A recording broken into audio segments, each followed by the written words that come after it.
Summer had came to the island of Sodor, and all the engines were hard at work. It was the busiest time on Sodor, with tourists all over the world coming to this beautiful seaside. One morning, Thomas was at Nafford Station. He was just about to leave the station when Sir Topham Hatt walked up to Thomas. "Good morning, Thomas," said the Fat Controller. "I have a very special job for you today, and I was wondering if you would be the one to take it." Thomas was excited to hear this. He loved to do special jobs because it made him feel really useful.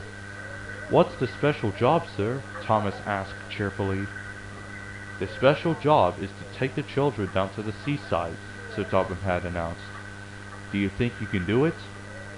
"Oh yes, please," Thomas said with a big smile on his face.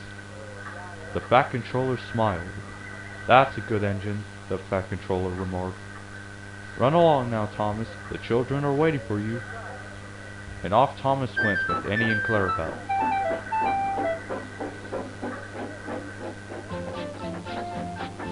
Thomas puffed down the line, still with a smile on his face.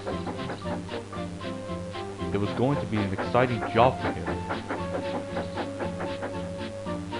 When he arrived at the station, he saw the kids on the platform.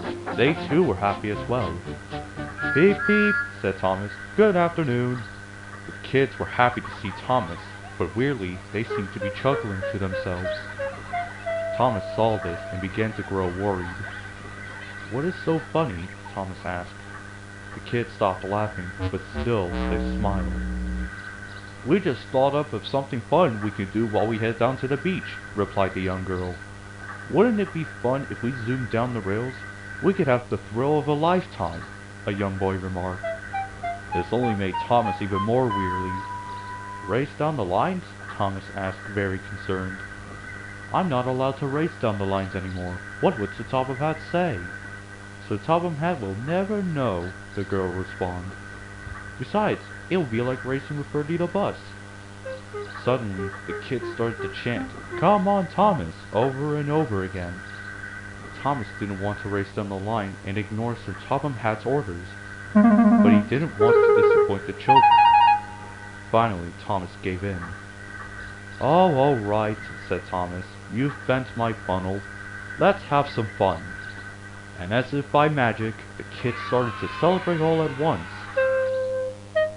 While Thomas was glad that he made the kids happy, he had an awful feeling in his boiler about this.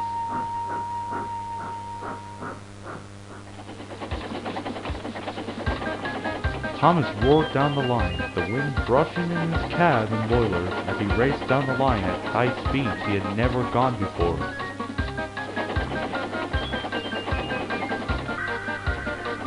He reached past Gordon, nearly colliding head-on.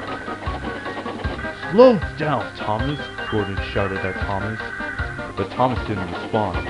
He had never had this much fun in his life. He continued to go faster down the line. Then there was trouble. Down the line, Bertie was stuck on the crossing after his engine gave out. He felt miserable as now he was running late. Just then, he heard Thomas's whistle in the distance.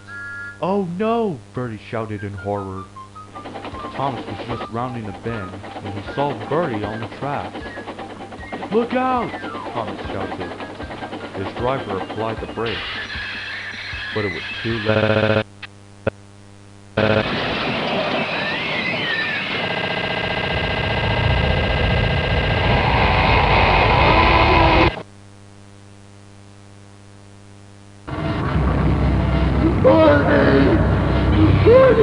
Bertie!